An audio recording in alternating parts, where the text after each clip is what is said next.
खबर उत्तर प्रदेश के बलिया से, जहां आगामी सिकंदरपुर कस्बे में महावीरी झंडा जुलूस को लेकर सोमवार शांति समिति की बैठक की गई, जिसमें सभी अखाड़ों के अखाड़ेदार, विद्युत, जल व नगर प्रशासन के संबंधित अधिकारी मौजूद रहे। वहीं इस दौरान बैठक में एसपी ने सभी अखाड़ेदारों से संवाद कर उनकी एक एक समस्या को सुना व त्वरित निस्तारण करने का निर्देश भी दिया। जुलूस निकालने के दौरान नगर पंचायत में साफ सफाई, गड्ढा मुक्त सड़कों तथा लटकते तारों को तत्काल ठीक करने का निर्देश दिया गया। वहीं पत्रकारों से बातचीत के दौरान पुलिस अधीक्षक ओमवीर सिंह ने कहा कि महावीरी झंडा का जुलूस अपनी परंपरागत मार्गों से निकलेगा। कोई भी ऐसा कार्य न हो जिससे सामाजिक सौहार्द बिगड़े। उन्होंने कहा कि जुलूस के दौरान अराजक तत्वों पर कड़ी निगरानी रहेगी। अफवाह फैलाने वालों के खिलाफ सख्त व कठोर कार्रवाई की जाएगी। उन्होंने कहा कि जुलूस के रास्ते में मस्जिद या चौक पड़ने वाले स्थानों पर जाली लगाकर बैरिकेडिंग कराई जाएगी। जो नियम पिछले महावीरी झंडा जुलूस था, वो लागू रहेगा। उन्होंने नागरिकों से अपील किया कि आपसी सौहार्द के बीच महावीरी झंडा जुलूस को मनाइए। आगे उन्होंने क्या कुछ कहा, देखिए इस रिपोर्ट में। वहीं इस बैठक में मुख्य विकास अधिकारी ओजस्वी राज, एडीएम, एएसपी, एसडीएम सहित अन्य विभागीय अधिकारी कर्मचारी मौजूद रहे। देखिए बलिया से अंगद कुमार की रिपोर्ट। जो महावीरी जुलूस में 24 अखाड़े निकलते हैं और मुख्य रूप से जो मुख्य महावीरी जुलूस है वो 16 तारीख में निकलेगा। यहाँ पे उससे पहले अलग अलग तिथि में भी जुलूस है। उनके सभी जो जिम्मेदार लोग हैं उनसे सबसे बात हुई है और कस्बा सिकंदरपुर के सभी वर्गों के लोग भी यहाँ मौजूद थे, क्योंकि पिछली बार भी अमोल डीएम साहब यहाँ पे थे, शांतिपूर्ण तरीके से कराया था। जो व्यवस्थाएं पिछली बार रही थी वो सारी व्यवस्थाएं इस बार भी रहेंगी। हाँ, जो पिछली बार कुछ दिक्कतें डीजे वालों ने पैदा की थी, उन्हें स्पष्ट रूप से कहा गया है कि इस मामले में माननीय सर्वोच्च न्यायालय की बहुत स्पष्ट गाइडलाइन है। इस संबंध में शासन के भी निर्देश हैं।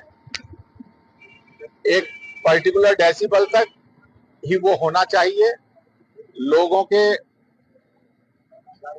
जो डीजे निकलते हैं उससे आम जन को कोई किसी तरह की दिक्कत ना हो और उनकी आवाज संतुलित रहे और नियमों के अनुसार निकले।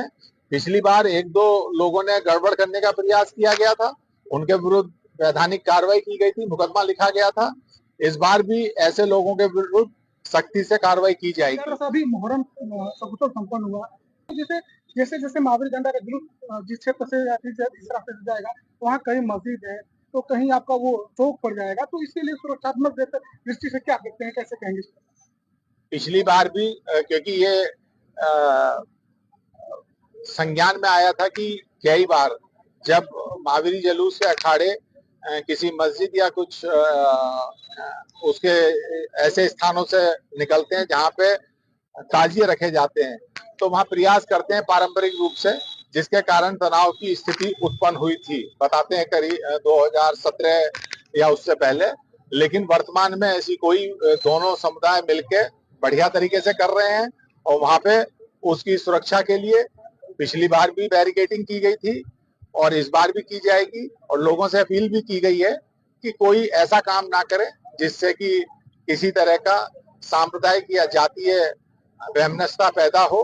लोग समझदार हैं और सिकंदरपुर का जो इतिहास है, वैसे भी हम लोग पहले भी इन सब चीजों को अपने त्योहार रजिस्टर इत्यादि से भी वो कर लेते हैं। यहाँ लोगों की समझ पे मुझे कोई संदेह नहीं है, बेहतर तरीके से करें।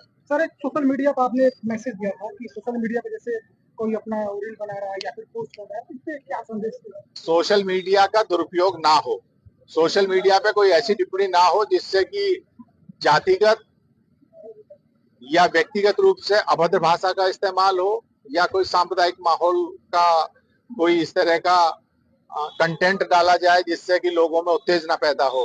अगर कोई भी ऐसी सामग्री सोशल मीडिया पर रहती है जिसके कारण उत्तेजना हो या लॉ एंड ऑर्डर की स्थिति पे कुप्रभाव पड़ेगा, ऐसे लोगों के विरुद्ध कठोरतम कार्रवाई की जाती है, मुकदमा भी लिखा जाता है और ऐसे लोगों की जो उचित स्थान है वहीं उन्हें भेजा जाता है।